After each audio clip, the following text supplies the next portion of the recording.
What's going on YouTube? It's Sam from Survival of the Fitness, and this video is titled The Break-In Routine. What is the break-in routine? Oh wait, pause. I got a selfie stick. Look.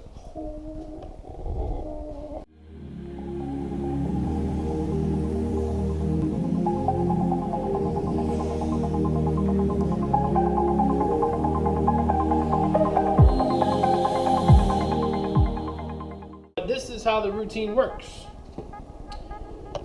You're going to start exercising 4 days per week as far as your weight training goes.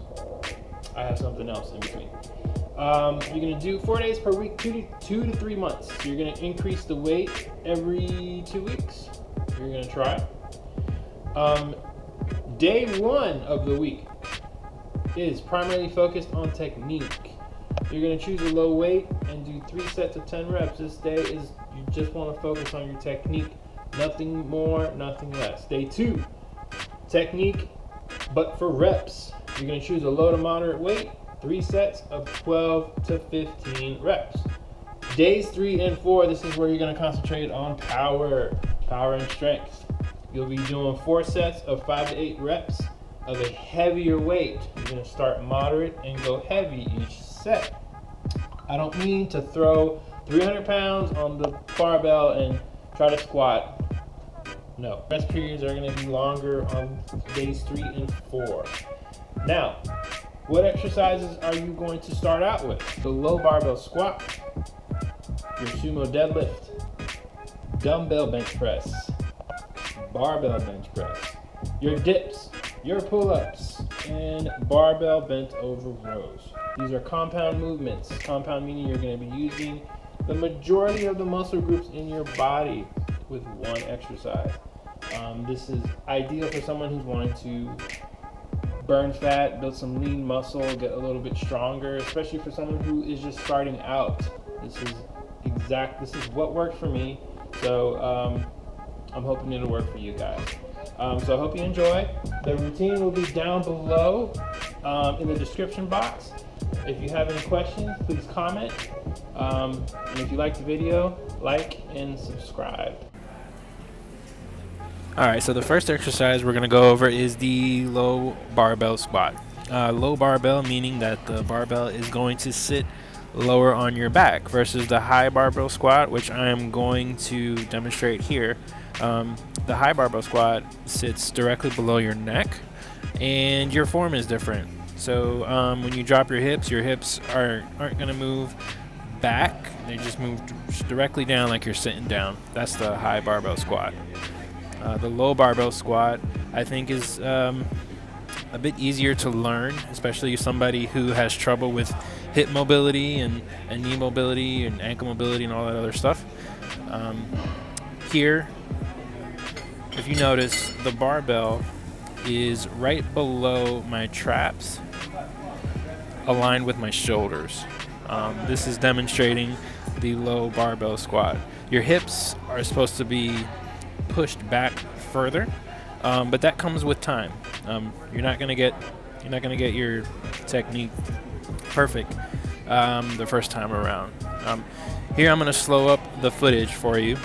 I want you to notice when I get the bar off of the rack, I take a deep breath, I go down.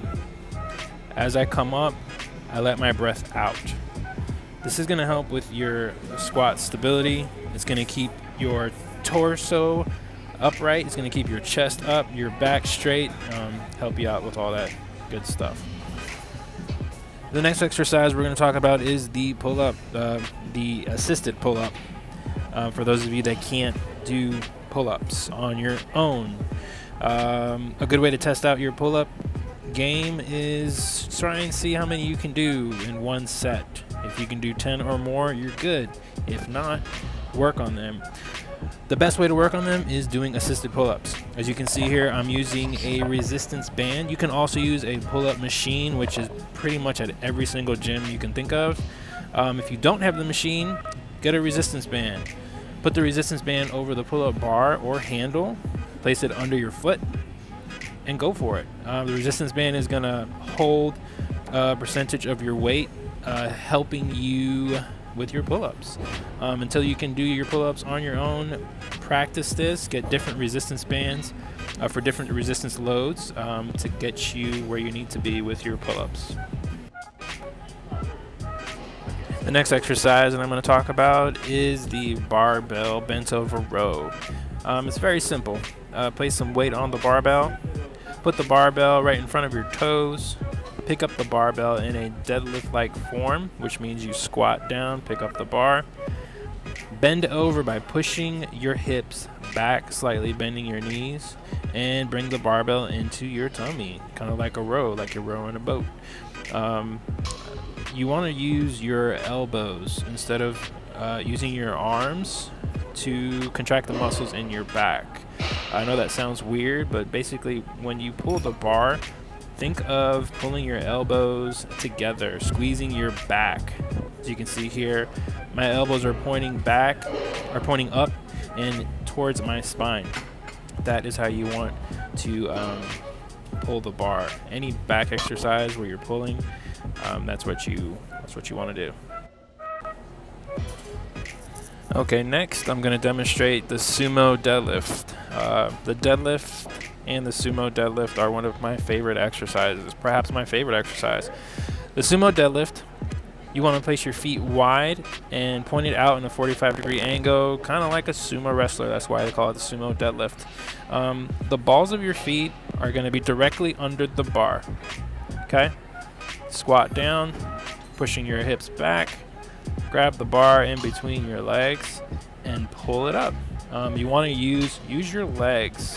When the bar gets to right below your knee or to your knee, you want to start contracting your back. You want to lock the deadlift up by bringing your shoulders back, contracting your lat muscles, your back muscles, all that stuff back there. But again, you want to place your feet under the bar. The bar will be directly above the ball of your feet. Get a wide stance, point your toes out, 45-degree angle. Try to keep your back straight and try to lift with your legs. Use your back when you lock the deadlift. When that bar passes your knees, make sure you're locking your back as much as possible. When you start using a heavier weight, locking the deadlift becomes a little more difficult, but just keep working on it. Don't try to go heavy so fast. Work on your technique, because your technique is going to help you when you start lifting heavier. And this is the Sumo Deadlift. Alright, the next exercise is the dip. This one is pretty simple. Get to the dip bar. You can also do your assisted dips at the machine that I mentioned before, where you do your assisted pull-ups. You can also do assisted dips there.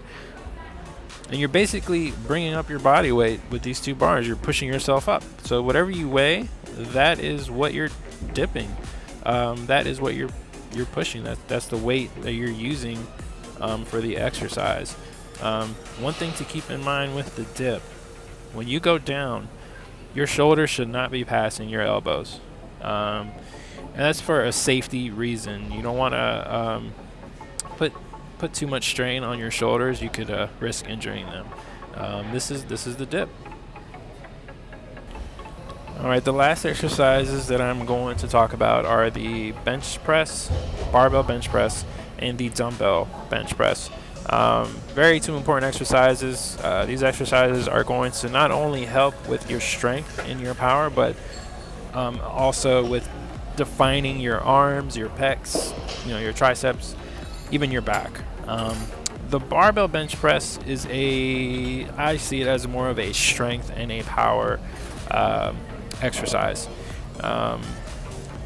It starts to work your back and triceps more, but by the second, third set, you'll start feeling it in your chest as well, especially when you start adding more weight. But this is most definitely an important exercise to add to your routines.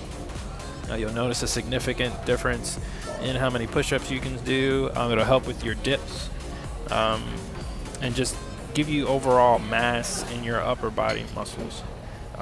So that is the barbell bench press. Probably one of the most popular exercises in the gym anyway. Next, the dumbbell bench press. I can't even talk, y'all. I'm sorry. The dumbbell bench press. The dumbbell bench press kind of works the same muscles in a different way, in a better way, in my opinion. With the dumbbells, you get to move them in a circular motion, and you get to contract your pecs a lot easier. The dumbbell bench press, you feel it a lot more in your pecs. Notice I'm not locking my elbows. Don't lock your elbows. You want to do a circular motion with the dumbbells, squeezing your pecs up and down. That is the dumbbell bench press. I hope you guys enjoyed, and like, comment, and subscribe. Let me know what you thought. Take care.